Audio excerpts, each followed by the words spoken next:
গল্পের নাম রহস্যময় ঘড়ি। রাজার অতি আদরের একমাত্র মেয়ে সুনহা। সুনহা যা চায় রাজা তাকে তাই এনে দেয়। এতটাই ভালোবাসেন রাজা তার একমাত্র মেয়েকে। সুনহারও আবদারও হাজার হাজার, সবগুলোই বাবা তাকে ঠিকই পূরণ করে দেয়। একদিন রাজপ্রাসাদে একটি অনুষ্ঠান ছিল। রাজকন্যা সুনহার আদেশ ছিল তাকে যেন সেদিন সবচেয়ে সুন্দর করে সাজানো হয়। তার থেকে সুন্দর যেন আর কাউকে না লাগে সেদিন।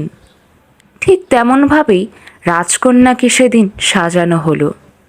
তার মাথা থেকে পা পর্যন্ত সকল কিছু ঝলমল করতে লাগলো। সবাই দেখেই রাজকন্যার অনেক প্রশংসা করল। রাজকন্যা বেশ খুশি ছিলেন। কিন্তু অনুষ্ঠানের এক সময়ে যখন সবাই নাচানাচি গান বাজনা করতে ব্যস্ত ছিল, তখন রাজকন্যার কাছে একটি মেয়ে আসে। মেয়েটির চোখে মুখে অন্যরকম ভাবভঙ্গি দেখে রাজকন্যার মোটেও ভালো বোধ হলো না।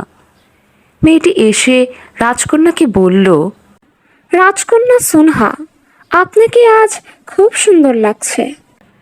তখন রাজকন্যা হেসে বললেন, আমাকে তো আজকে সুন্দর লাগতেই হবে, কারণ আমি আমার বাবাকে বলেছিলাম পৃথিবীর সবচেয়ে দামি পোশাকটি আমার জন্য এনে দিতে। তখন মেয়েটি বলল, তাই নাকি? সুন্দর আপনাকে লাগছে বটে, কিন্তু রাজকন্যা, আপনার কি মনে হয় পৃথিবীর সব দামি জিনিস আপনি কিনতে পারবেন? তখন রাজকন্যা গর্বের সাথে বলল, অবশ্যই, আমার বাবা আমাকে সব এনে দেবে। তখন মেয়েটি হেসে বলল, হাসালেন আমাকে রাজকন্যা। আমি বাজি ধরতে পারি আপনার কাছে এমন জিনিস কখনোই নেই যেটা এখন আমার কাছে আছে, আর তা আপনি কখনো কিনতেও পারবেন না। তখন রাজকন্যা অবাক হয়ে বললেন, কি বলতে চাইছো তুমি? তোমার কাছে কি আছে যেটা আমি কিনতে পারবো না? আমার বাবা এ রাজ্যের রাজা, আমি রাজকন্যা, আর তুমি আমাকে বলছো যে এমন কিছু তোমার কাছে আছে যা আমি কিনতে পারবো না? অসম্ভব। দেখাও আমাকে কি আছে তোমার কাছে। তখন মেয়েটি একটি ছোট ঘড়ি বের করে রাজকন্যাকে দেখালো।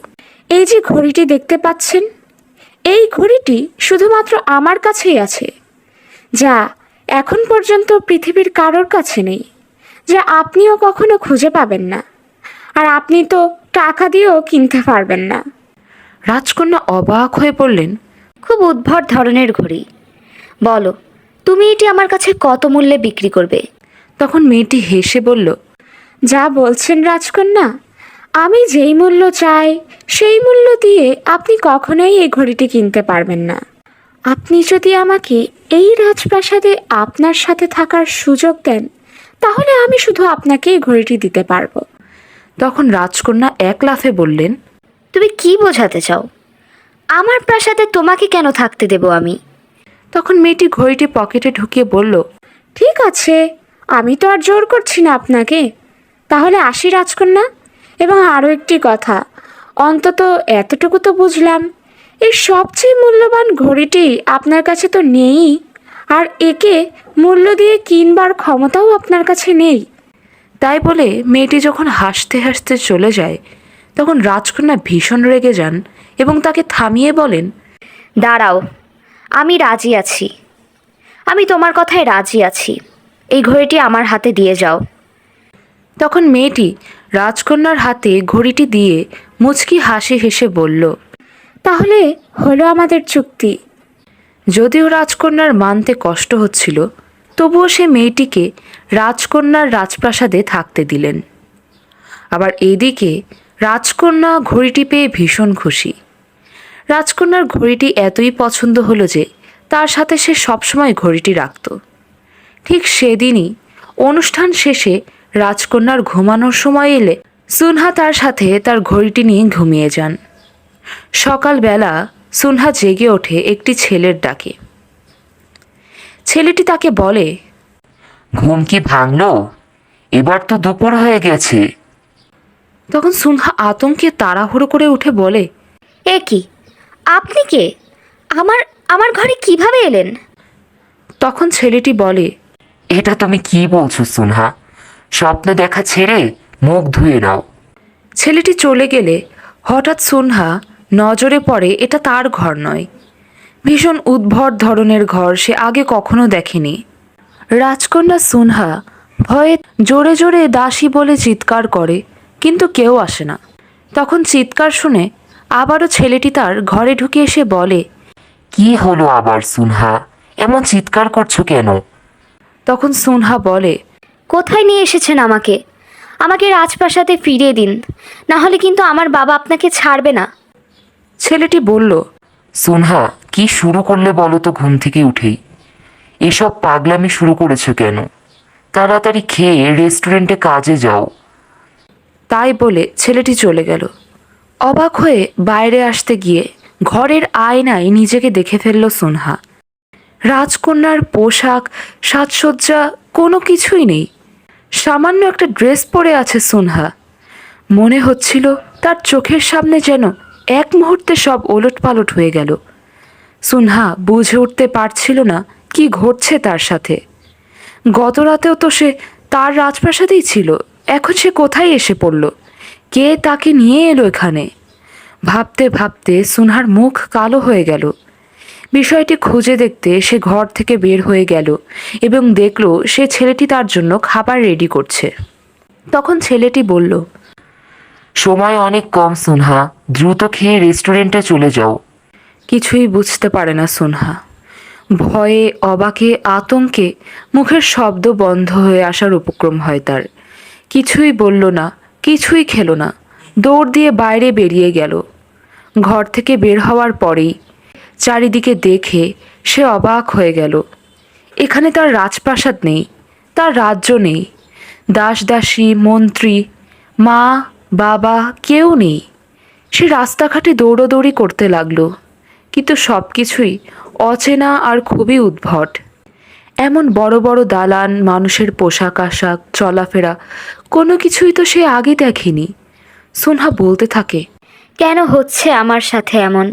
এটা কোন জায়গা? আমি কোথায় পাবো আমার বাবাকে? এসব কিভাবে হচ্ছে আমার সাথে? ঘুরতে ঘুরতে রাত হয়ে গেল।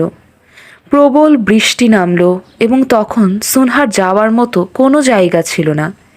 সে কোথায় যাবে কিছুই বুঝতে পারে না, কোথায় যাবে কিছুই চেনে না। তাই সে একটি শপিং মলের সামনে বসে থাকলো। সারাদিন দৌড়াদৌড়ি করে দিশেহারা হয়ে ঘুরে এসে এখন অনেক ক্লান্ত হয়ে গেছে। বড্ড খিদেও পেয়েছে সুনহার। মন খারাপ করে বসে থাকলো শপিং মলের বারান্দায়। কিছুক্ষণ পরে হুট করে আবার সেই ছেলেটি এই বৃষ্টির মধ্যে দৌড়াতে দৌড়াতে এসে বলল, আমি জানি না কি হয়েছে তোমার সুনহা, তোমাকে আমি সারাদিন খুঁজেছি আজকে। তুমি কেন যাওনি রেস্টুরেন্টে? কেনই বা আমাকে একটা ফোন করনি? কেন এমন পাগলামি করছো বলো তো হুট করে? আর এখানেই বা কেন বসে আছো এত রাতে? সুনহা রেগে গিয়ে উত্তরে বলল, কেন আমাকে খুঁজে বেড়াচ্ছেন? কি চান আপনি? আপনি কি আমি তাও চিনি না, আর আপনি যার কথা ভাবছেন আমি সে নই, তাই দয়া করে আমার পিছু ছাড়ুন। সুনহা, এসব পাগলামি করো না। আমি ইউনজিন, কিভাবে তুমি তোমার বন্ধুকে চিনতে পারছো না? আর তুমি কি বোঝাতে চাইছো আমি তোমাকে চিনি না? তখন সুনহা বলে, দয়া করে আমার বাবাকে ডাকুন। আমি আমার বাবার কাছে যেতে চাই, আমি আমার বাবার সাথে কথা বলতে চাই। আপনার কাছে এতটুকু অনুরোধ। তখন ইউনজিন সুনহার বাবাকে ফোন করে এবং বলে সুনহা তার সাথে দেখা করতে চায়। সুনহা ইউনজিনের সাথে গেল তার বাবার সাথে দেখা করতে। সুনহা তার বাবাকে দেখে অবাক হয়ে যায়। বাবা কেন আর রাজার পোশাকে নেই? কেন থাকছে এরকম উদ্ভট একটি ঘরে? সে বাবাকে জিজ্ঞেস করে, বাবা, তোমার কি হয়েছে? তুমি এখানে কি করছো? আর আমরা কেন এখানে? চলো না আমরা আমাদের রাজ্যে ফিরে যাই বাবা। তখন সুনহার বাবা হেসে বলে, পাগলি মেয়ে, আবার কি স্বপ্ন দেখলি বলতো? বলা নেই কওয়া নেই, হুট করে চলে এলি। তোর কাজের সমস্যা হবে না বুঝি? আমি ঠিক আছি রে মা, তুই ফিরে যা ইউনজিনের সাথে, নতুবা তোর কাজে বাধা পড়বে যে। সুনহা বলে, এসব তুমি কি বলছো বাবা? তুমি এখানে বসে কি করছো? তোমার কি কম কাজ? রাজ্য সামলাবে কে বাবা? চলো ফিরে যাই আমরা। তখন সুনহার বাবা বলে, আর দুষ্টুমি করিস না মা, এই তোর এক সমস্যা। আজকের রাতটা থেকে ফিরে যাবি। আমার কি আর বয়স আছে এসব দুষ্টুমি করার? আজকের রাতটা থেকে ফিরে যাবি। ইউনজিনের কথার অমান্য করিস না রে। সুনহা সবচেয়ে বিশ্বাস করে বাবাকে, আর বাবাও তাকে ভালোবাসে ঠিক তেমনই। কিন্তু বাবার মুখে এমন কথা শুনে সুনহা অবাক হয়ে গেল। কি বলছে এসব বাবা? পরদিন সকালে ফিরে গেল সুনহা ইউনজিনের সাথে। বাবা বলেছে ইউনজিনের কথা মতো চলতে, তাই সে ইউনজিনের সকল কথাই শুনছে এখন। ইউনজিনের কথা মতো সুনহা রেস্টুরেন্টে যে কাজ করতে যায়। রেস্টুরেন্টে ধোয়া মোছার কাজ, সার্ভ করার কাজ কোনোটাই ঠিকমতো করতে পারে না সুনহা। এর জন্য আজকে তাকে বকাও খেতে হয়েছে। সে তো আগে এসব করেনি কখনো। যখন লাঞ্চ ব্রেক দেওয়া হলো তখন সবাই সুনহাকে ফেলেই খেতে চলে গেল বাইরে। একা রেস্টুরেন্টে বসে থাকলো সুনহা। ভাবতে থাকলো কেন তাকে করতে হচ্ছে এসব, কেন কেউ তাকে দিয়ে যাচ্ছে না সময় মতো খাবার, সময় মতো পোশাক, যা মন চায় তাই করার সুযোগ, কেন তাকে সাধারণ মানুষের কাছ থেকে শুনতে হচ্ছে বকা। সে যে রাজকন্যা এই কথা বললে কেন সবাই হাসছে? এরকম কষ্টকর কাজে সে আগে কখনো হাত দেয়নি, কেন সে করবে এসব? সেদিন কাজ শেষে বাসায় ফেরার পথে হুট করে একটি মেয়ে এসে তাকে জিজ্ঞেস করে, আমাকে কি বলতে পারবেন এই রাতে কোথায় একজন ভালো মেকআপ আর্টিস্ট পাবো? আমার বন্ধুর সাথে একটি পার্টিতে যেতে হবে। আমার তৎক্ষণাৎ একজন মেকআপ আর্টিস্টকে অত্যন্ত প্রয়োজন, কিন্তু এত রাতে সবগুলো পার্লার বন্ধ। সুনহা জানে না এখানে কোথাও কোনো পার্লার খোলা আছে কিনা, কিন্তু সে জানে কিভাবে একজন দক্ষ মেকআপ আর্টিস্টের মতো মেকআপ করতে হয়, কারণ তার রাজপ্রাসাদে বড় বড় মেকআপ আর্টিস্টদেরকে দিয়েই তার মেকআপ করানো হতো। সকল নামি দামি মেকআপের সমাহার শুধু রাজকন্যা সুনহার কাছেই থাকতো। তাই সুনহা মেয়েটিকে বলল, আমি অনেক ভালো মেকআপ করতে পারি। যদি বিশ্বাস করেন তাহলে আমিও আপনাকে মেকআপ করিয়ে দিতে পারবো। তখন মেয়েটি বলল, একজন রেস্টুরেন্টের কর্মকর্তা কিভাবে মেকআপ করাতে পারে? অসম্ভব। আমার কাছে নষ্ট করার মতো কোনো সময় নেই। তখন সুনহা বলল, যদি আপনার ভালো না লাগে তাহলে সকল মেকআপ প্রোডাক্টের টাকা আমি আপনাকে দিয়ে দেব। তাই নাকি? ঠিক আছে তাহলে। এই বলে সুনহা মার্কেটে গেল মেকআপের প্রোডাক্ট কিনতে। তার ব্যবহার করা সবচেয়ে পছন্দের প্রোডাক্টগুলোই কিনল সুনহা। রেস্টুরেন্টে কাজ করে পাওয়া টাকা দিয়ে মেকআপ প্রোডাক্টস কিনে মেয়েটিকে সাজিয়ে দিল সুনহা। মেয়েটি নিজেকে দেখে বিশ্বাস করতে পারল না তাকে এত সুন্দর লাগছে। অবাক হয়ে গেল এবং বলল, চমৎকার মেকআপ করেছো তুমি। আমি বিশ্বাস করতে পারছি না তোমার মতো একটি মেয়ে এমন সুন্দর মেকআপ করতে পারে। সুনহা মেয়েটির কাছে তার প্রশংসা শুনে মুচকি হাসি হাসল। মেয়েটি তাকে মেকআপ প্রোডাক্টসের সকল টাকা পরিশোধ করে তাকে বাড়তি বোনাসও দিল মেকআপ করে দেওয়ার জন্য। তখন মেয়েটি তার কাছে একটি কার্ড দিয়ে বলল, তুমি চমৎকার মেকআপ করো। এই কোম্পানিতে একজন মেকআপ আর্টিস্টকে কাজ দেওয়া হবে। আমার বিশ্বাস তোমার মতো যোগ্য মেকআপ আর্টিস্টই তাদের প্রয়োজন। তোমার দেরি করা উচিত হবে না, না হলে সুযোগটি হাতছাড়া হয়ে যেতে পারে। তাই বলে মেয়েটি চলে গেল। সুনহার হাতে ছিল না কোনো টাকা পয়সা, এবং রেস্টুরেন্টের এই কষ্টকর কাজ থেকে যদি তাকে মুক্তি পেতে হয় তাহলে তাকে কোম্পানিতেই যেতে হবে। সেদিন রাতে ইউনজিন সুনহাকে জিজ্ঞেস করে, হঠাৎ কিছুদিন ধরে এত চুপচাপ কেন তুমি? তোমার কি কোনো কারণে অসুস্থ লাগছে? তখন সুনহা বলে, অনেক হয়েছে, আমি আর নাটক করতে পারছি না। আমি আপনাকে চিনি না, আমি জানি না আপনি আমাকে চেনার ঢং করলেও ঠিক আমাকে কতটা জানেন। আমার কি পছন্দ না পছন্দ, আমি কি চাই জানেন কিছু? জানবেন কিভাবে, কারণ আপনি একজন অচেনা লোক। তখন আবারও ইউনজিন হাসতে হাসতে বলল, এবার মনে হয় তোমার সত্যি মাথাটা গেছে। চলো যাই ডাক্তারের কাছে। তখন সুনহা বলে, ঠিক আছে, ভালোই ভাব আপনার। বলুন তো, আমার সবচেয়ে পছন্দের খাবার কোনটি? তারপর আমার কোথায় যেতে ভালো লাগে, আমি অবসর সময় কি করতে পছন্দ করি, আমি কি হতে চাই। তখন ইউনজিন একের পর এক বলতে লাগলো। তোমার সবচেয়ে পছন্দের খাবার মাটন বিরিয়ানি। তুমি অবসর সময়ে খোলা আকাশের নিচে ঘুরতে ভালোবাসো এবং তোমার স্বপ্ন তুমি একটি কোম্পানির একজন ধনী মালিক হতে চাও, তাই নয় কি? ইউনজিনের মুখে এসব শুনে সুনহা থমকে দাঁড়ালো। এসব কিভাবে সম্ভব? কিভাবে ইউনজিন সম্পূর্ণভাবে সুনহাকে জানে? সুনহা ভেবে পায় না কিভাবে এসব সম্ভব, তর্কও করতে পারে না আর। ইউনজিনকে বলে, আপনি কি দয়া করে আমার কথা বিশ্বাস করবেন? আমি আপনাকে যা বলতে চাই, আমার বিশ্বাস আপনি আমাকে বিশ্বাস করবেন। আমি সত্যি বলছি, আমি একজন রাজকন্যা। এটি আমার রাজ্য নয়, আমার বাবা একজন রাজা। আমি এখানে কিভাবে এসেছি আমি জানি না। আপনি কি আমাকে কোনোভাবে সাহায্য করতে পারবেন না আমাকে আমার রাজ্যে ফিরিয়ে দিতে? আপনি যেই সুনহার কথা বলছেন সেই সুনহা আমি নই। এমনও তো হতে পারে যে আপনার সুনহা আমার রাজ্যে চলে গেছে। কথাটি বলতে বলতে হঠাৎ একটি বিষয় মনে পড়ে গেল সুনহার। সে তৎক্ষণাৎ ঘরে গিয়ে তার জামার পকেট থেকে একটি ঘড়ি বের করলো। আর তখনই চোখের সামনে ভেসে আসলো সকল ঘটনা। সুনহা ইউনজিনকে ঘড়িটি দেখিয়ে বলল, আমাকে বিশ্বাস করুন, এই যে দেখছেন এই ঘড়িটি, আমাকে আমার রাজ্যের একটি মেয়ে এই ঘড়িটি দিয়েছিল।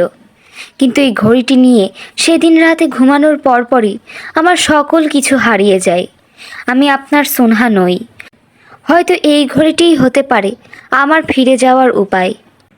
ইউনজিন জানে সুনহা কখনোই মিথ্যা কথা বলবার মেয়ে নয়, তাই ওর এসব অবাস্তব কথায় বিশ্বাস করতে না চাইলেও বড্ড সন্দেহ হচ্ছিল ইউনজিনের।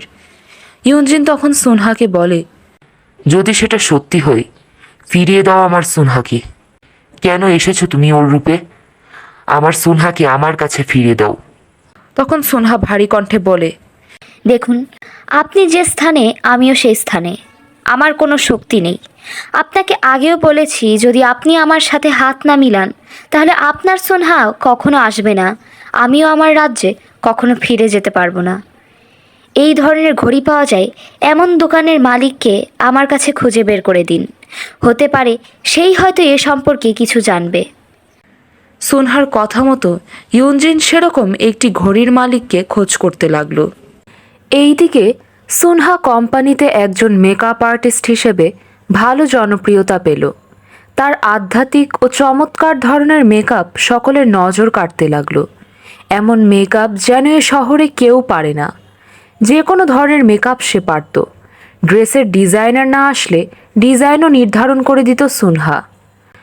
সুনহার কোম্পানির বস তাকে আরও উঁচু পদের প্রধান মেকআপ আর্টিস্ট হিসেবে নিয়োগ দিলেন। শুধু তাই নয়, ঐতিহ্যবাহী ফ্যাশন ডিজাইনার হিসেবেও তাকে নিয়োগ দেওয়া হলো। সুনহার মতো এমন পারদর্শী আর্টিস্টকে পেয়ে কোম্পানির উন্নতি আরও প্রগতিশীল হচ্ছিল।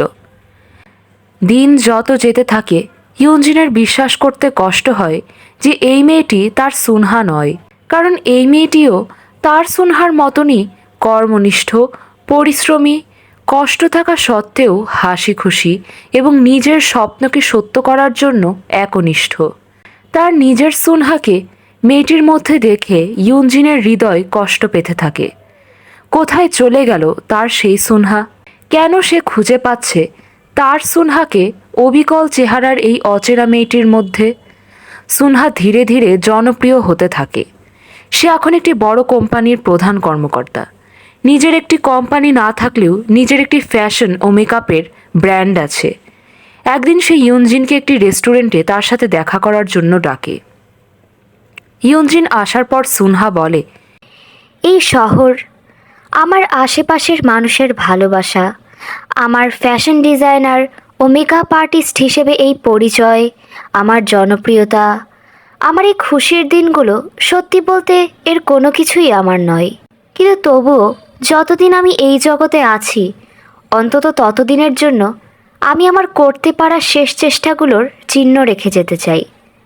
আমি শীঘ্রই আমার রাজ্যে ফিরে যাওয়ার চেষ্টা করছি, কিন্তু ফিরে যাওয়ার পরে এ সকল কিছু আমার খুব মনে পড়বে।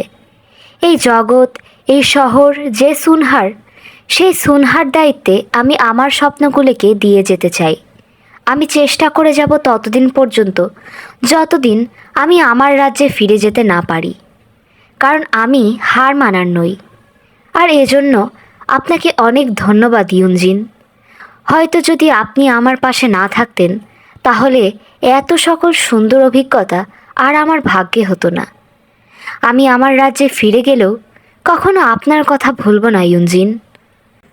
সুনহার কথা শুনে ইউনজিনের হৃদয় মোচড় দিয়ে ওঠে। কখন যে সে অন্য জগতের সুনহার প্রেমে পড়ে গেছে বুঝতেও পারেনি।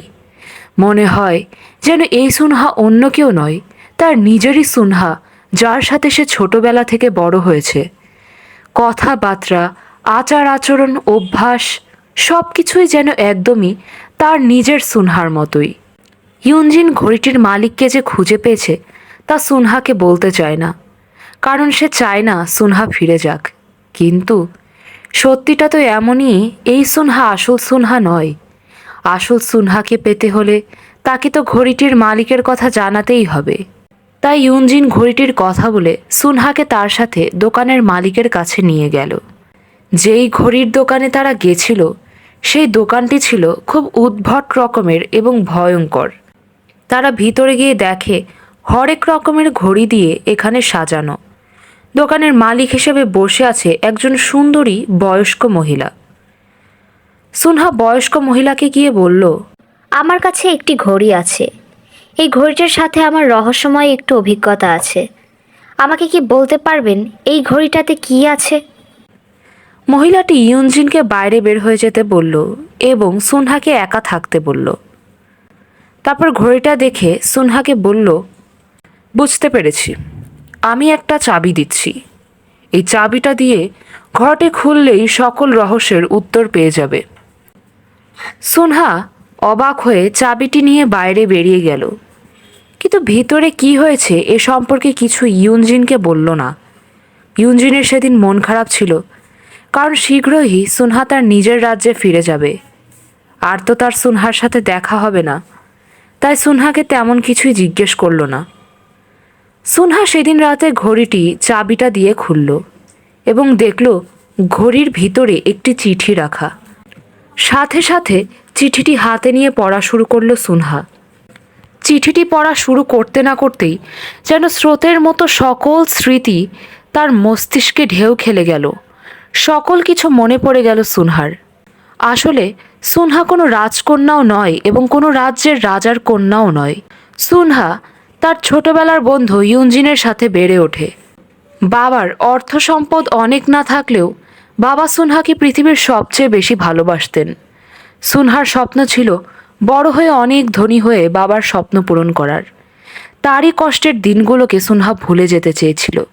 তাই ইন্টারনেটে একটি বিজ্ঞাপন দেখে সুনহা একটি মেয়ের কাছ থেকে একটি ঘড়ি ক্রয় করে, যেই ঘড়ির ভিতরে একটি চিঠি রাখতে হবে এবং সেই চিঠিতে তার যা মন চায় তাই লিখতে হবে। এরপর ঘড়িটি বন্ধ করে দিলে মস্তিষ্কে টাইম ট্রাভেল ঘটবে যতক্ষণ ঘড়িটি চলতে থাকবে। যখন ঘড়িটির ব্যাটারি নষ্ট হয়ে যাবে, ঘড়িটি বন্ধ হয়ে যাবে, তখনই টাইম ট্রাভেলের মায়াজাল কেটে যাবে এবং সে পুনরায় তার আসল মস্তিষ্কে ফিরে আসবে। চিঠিটা পড়ার পর সুনহা কাঁদতে লাগলো। তাহলে তার এই রাজকন্যা হওয়া, রাজকন্যার মতো জমকালো জীবন কাটানো, যা চায় তাই পাওয়া, সব কিছুই শুধুমাত্র তার স্বপ্নে ঘটা কল্পনা ছিল। তাহলে সেই আসল সুনহা যে চিরকালই এই জগতের ছিল।